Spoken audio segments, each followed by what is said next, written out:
afternoon to everyone watching with us today. We have a really special guest for our Facebook Live March for Life lecture, Ms. Melanie Israel, who's a research associate at the DeVos Center for Religion and Civil Society at the Heritage Foundation. And we're going to be going into the very interesting topic of Planned Parenthood's annual reports and viewing their influence on abortion in America, just looking through their own numbers. So thank you so much for joining us today, Melanie. Thank you for having me. I'm so excited that we have an opportunity to talk about this today and to dive into it because there are so many interesting data points for us to talk about. I'm so excited to talk about this as well. I love reading through all of your articles. They're just fantastic pieces of information of the pro-life issue. So to start things off, a lot of your research has focused on the life issue, diving into the trends of abortion in America and exposing the influence of the abortion industry and its influence on our policy and culture. What originally brought you into this topic of research, and why is it such an important issue to shed light on? That's a great question. I had always felt that I was personally pro life, but I was never really involved with pro life activism, even through all the way through college. It was really being on Capitol Hill. I worked in the Mhm. Senate for a number of years prior to joining the Heritage Foundation. And it was seeing firsthand how extreme the left Mhm. is on the abortion issue that really helped make me realize not only how high the stakes are, but also how personally important it was to me. And so when I was working on Capitol Hill, both in an office for a senator as well as the Senate Judiciary Committee, I had the opportunity to work on those issues more closely, Mhm. and kind of focus specifically on the life issue, religious liberty, conscience rights, those kind of things. And so when the opportunity came up to go and join the Heritage Foundation and focus on those issues full time, I was so excited to be able to go and do that. And for those of you who aren't aware, the Heritage Foundation is a think tank. So we work on Capitol Hill. We offer policy solutions for policymakers at the state and federal level. And so it's been a really, really wonderful transition. Yeah, that's fantastic. And like I mentioned before, I just love reading through all of your articles and reports. You just have such an insightful eye into the issue of life and diving into the numbers and just stats. Well, I will say I was a history major in college, and so doing this report and having Excel spreadsheets and all these different pages, I was definitely out of my element. But as you can see from the final product, I this liberal arts person figured it out. using your gifts in many different ways. So recently, you released a report called Planned Parenthood by the Numbers. And that shows that while the total annual abortions in America are decreasing, Planned Parenthood is still running a $1 billion business that increases its market share on abortion each year. Could you tell us a little bit more about what you discovered while researching Planned Parenthood's annual reports?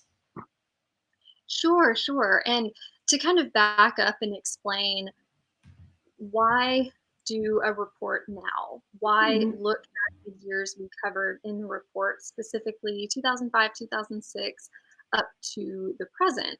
And the reason for that was the very, very public departure, I believe it was last summer, of Planned Parenthood's president, Dr. Leanna Wen. Mhm. After less than a year of being at the helm of Planned Parenthood, she was unceremoniously ousted by the board. And it was over these very deep philosophical differences about the direction and the future of Planned Parenthood. Dr. Wynne wanted to cast abortion as primarily a healthcare issue, part of the broader scope of what Planned Parenthood does, whereas the board wants abortion to be primarily a political issue. Mhm. Uh, and to really continue the legacy of Cecile Richards, who, of course, had led Planned Parenthood for over a decade. And so that's why I set out to do this report. Let's look at the Cecile Richards tenure from 2006 going through to 2018, and let's see what she did during that time period so that we can maybe glean some more information about what the board of directors of Planned Parenthood wants to see going forward. And so it was very interesting looking through the report, comparing the number of abortions that Planned Parenthood conducted um, for over a decade now. And that number of abortions has been steadily increasing over time. In fact, in the last reported year of 2018, they reported the highest number of abortions ever at almost 350,000. And what I also did was I went back and looked through nationwide abortion trends from other sources, so not just Planned Parenthood, other abortion providers and clinics across Mhm. the country. And there's really two different entities that collect this kind of data. There's the CDC, the Centers for Disease Control, which is the US federal government. And then there's the Guttmacher Institute, which is a pro abortion research organization. The CDC data is coming from an official government source. However, we have to be clear that states are not required to report their numbers to the CDC. And a number of states where we know a lot of abortions happen, like California, New York, they don't report that data to the CDC. So we do have to be clear that those numbers are a little bit incomplete. The Guttmacher Institute, because they are a pro abortion advocacy organization, they get responses from abortion clinics all over the country. And so I would say their data actually covers a much broader scope than the US government data does, which of course is a problem. But when we compare those nationwide trends during the same time that we had looked at the Cecile Richards tenure at Planned Parenthood, we saw nationwide, whether it's from the Guttmacher Institute or the CDC, the number of abortions has been steadily declining each and every year. And in fact, every year is lower than the previous year. We know that the abortion rate is now lower than it was prior to Roe versus Wade and has been cut in half just in the last couple decades. However, at Planned Parenthood, those numbers have been steadily going up and up and up each year. And so, what that tells us is that while nationwide abortions are going down, Planned Parenthoods are going up. And that means that they are increasing their market share of the total number of abortions in the United States. Yeah. That really is interesting to see that trend. Um, when reading through also your recent report, a really interesting trend I saw was related to chemical abortions or the abortion pill. I saw that between 2014 and 2017, chemical abortions were increasing by 25%.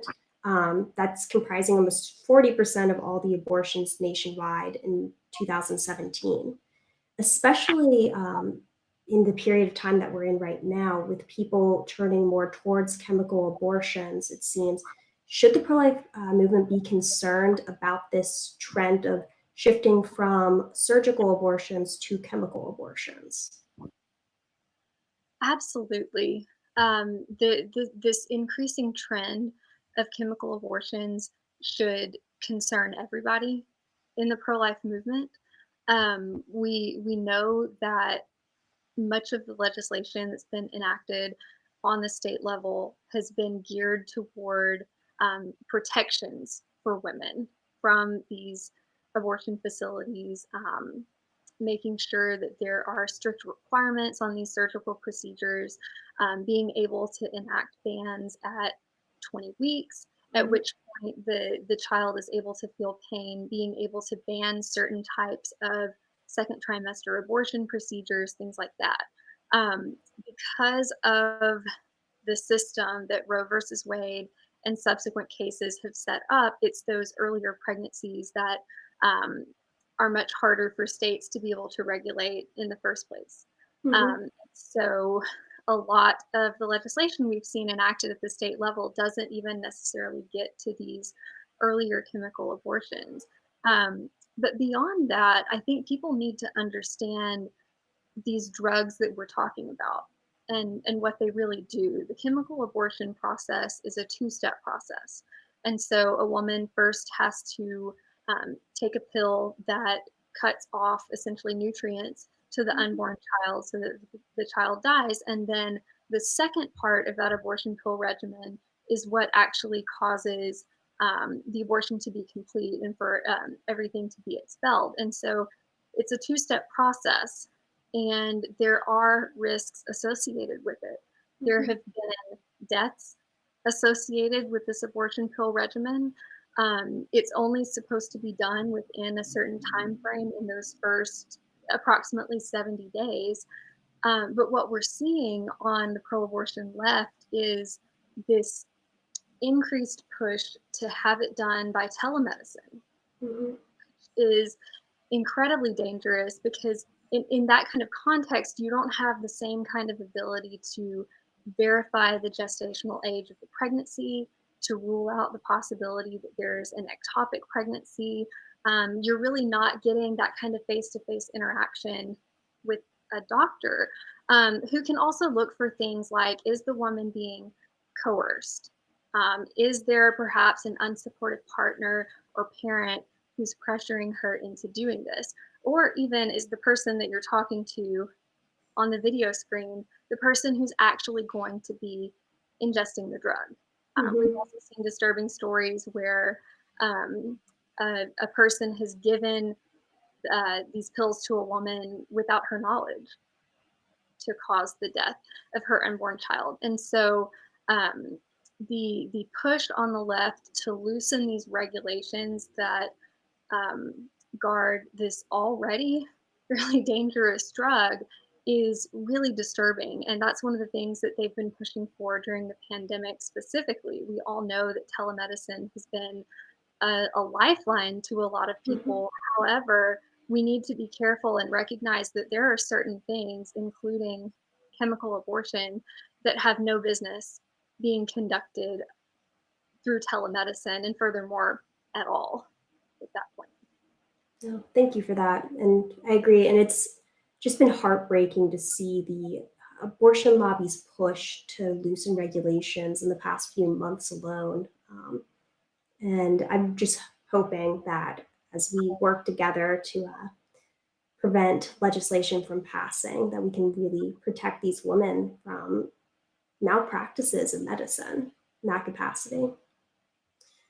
So, shifting over into the more financial side of Planned Parenthood, your research really does highlight some interesting trends. Can you share with us some of the most revealing ones that you found going through Planned Parenthood's financial records?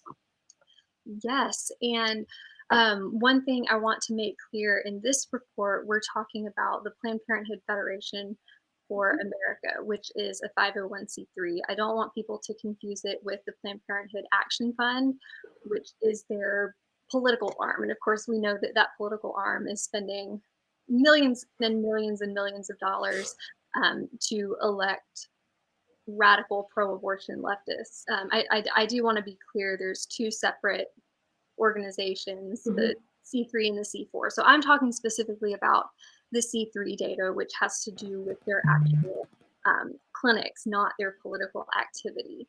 Um, but we've been seeing over the years through the entire Cecile Richards tenure that their net assets have more than doubled. Mhm. They are definitely not strapped for cash. Their government funding also nearly doubled over the course of her tenure, and the most recent number showed that they received over $500 million taxpayer dollars annually. And so those taxpayer dollars are coming in the forms of things like grants for federal family planning programs, Medicaid reimbursements. Thankfully, we do have a provision in federal law called the Hyde Amendment that Mhm. prevents most federal funding um, from going towards abortions. There are a couple rare exceptions where it would be allowed, but for the most part, the Hyde Amendment um, protects those tax dollars. However, it's important to remember that money is fungible. And so that means for all of the federal dollars that Planned Parenthood is getting over in one pot is essentially freeing up money in other places for them to then have available for abortion activities. And so while it's not necessarily direct funding, money is fungible and it's helping to support Planned Parenthood's overall business. One of the other things that was very, very interesting is that their private contributions have increased dramatically. They received 3 times the number of private contributions in 2018 compared to what they did in 2006 when Cecile Richards arrived. And the number of active individual contributors has also increased dramatically. And so it's very interesting to see this organization kind of use their PR spin to play a woe is me kind of story, paint the picture of everybody's picking on us, and we're so desperate for this federal money when you actually go and look at their excess revenue, their net assets, how much money they're receiving from private donations. Mhm. Um, it's a very, very different picture in reality compared to what we sometimes see in the political spin. So, when going through all of these reports, what's been the most interesting finding you've come across? Kind of getting toward that point about the PR spin again. Hmm. I think people are so used to hearing responses like, oh, abortion is not Planned Parenthood's main focus, or they do so much for women's health care. They're not just an abortion organization. But when you actually look at their self reported numbers of what they're saying they're doing, Hmm. it paints such a different picture. And even when you're looking at one annual report in the context of 12 months, um, something might look good on paper. If you see, oh, they served this many million contraception clients this year, that seems like a lot. Okay, great. But then if you go back and look and see that that's half the number of clients that they were serving 10 years ago, that paints a very, very different picture. For example, their cancer screening and prevention services in 2006, they were providing that to more than 2 million people. Hmm. Now that number has fallen to half a million. Same with their prenatal clients. They claim to have had um, over 40,000 different prenatal clients and services in 2010. And here Hmm. a decade later, that number has fallen to just 10,000. And so, again, it's when you're looking at these numbers in the context of the broader picture over the course of a long period of time, you see that actually all these other services that Planned Parenthood likes to brag about, for the most part, they have been declining steadily every single year. Hmm. It's the abortions that stands as an outlier. That has not been declining at Planned Parenthood at all. Yeah. And so, as we start to close out this discussion, I do want to know how can people get involved with studying Planned Parenthood and the abortion lobby's records and doing research like this for themselves? Or do you have any other people's work, like your own, that you would recommend them digging into a little bit more and educating themselves about the abortion lobby's influence on abortion in our culture, in politics, and their financial records? I'd say first of all, go straight to the source. Look at Planned Parenthood's annual report every year. Remember, they view that as their attempt to show their supporters how wonderful they are. They're not necessarily trying to hide the fact that they're performing 345,000 abortions every year. Their supporters are perfectly okay with that. That's why they're Mhm. Planned Parenthood supporters. And so look at those data points outside the spin that they're providing in their commentary. But also think about it again in the context of the broader picture, comparing the numbers now to what they were a decade ago. And there Mhm. are a number of places that you can go to and find that information. My paper at heritage.org has links to those older reports. There are other organizations within the pro-life movement that also um, do a whole lot of work on Planned Parenthood data, including the Charlotte Lozier Institute, which of course is the research arm of the Susan B. Anthony list. They've got excellent work looking not just at Planned Parenthood data, but they also look at individual state health department data for the states that report that information, of course. And they identify in those states every year what's happening on the ground. And then, of course, there are other researchers in the pro life movement who are kind of the go to data guys. Dr. Michael New, professor here locally in Washington, D.C., who also writes frequently at places like National Review Online about not just Planned Parenthood, but again, national abortion numbers. And so I just encourage people to seek out those pro-life voices who are looking at this information, because I know it's a lot. I know we don't all necessarily want to be numbers crunchers, but when you're able to look at this data and compare it to Planned Parenthood's PR spin or the abortion lobby's PR spin, or you're just having a conversation with somebody who's on the fence about the abortion issue or doesn't think that Planned Parenthood is all that bad, they do some good work too. When you're armed with the facts and the data, you can feel more confident about promoting a culture of life. Thank you for that. And Melanie, how can people best follow your specific work or follow you on social media? Great question. So at heritage.org, if you go there, we have a drop down menu of all of the different issues that we work on at the Heritage Foundation, both foreign and domestic policy. And so on that drop down menu, you can see life is one of the headline things that we highlight. And so that's probably the easiest way to get to my work. Or you can also follow me on Twitter. My handle is Melanie underscore Israel. And anytime I have a new paper or a commentary piece, I tweet that out. And also frequently promoting some of those other organizations that I spoke of as well. Well, thank you for that. And thank you for the amazing work that you do. It benefits us personally at the March for Life so much. We love passing around your work and using it to help direct where we really feel the need is in the pro life movement in the current moment. So it really is invaluable. Thank you. Thank you. I think it's so important that we just shine a light on what's going on and what's happening. And we have this publicly available data, and we should use it to help bolster our arguments, and use it to help craft and shape not just public opinion, but public policy as well. And so, again, I just encourage people to seek out those pro life voices who are promoting this information. I'm happy to share that on my social media channels. We love retweeting our friends at the Heritage Foundation Twitter account, so you could go there as well at Heritage.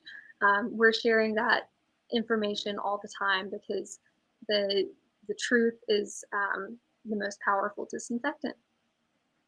Well, thank you for that. And thank you for your time today. Thanks Thank to all of our viewers who are with us this afternoon. And we hope that you all have a wonderful rest of your day.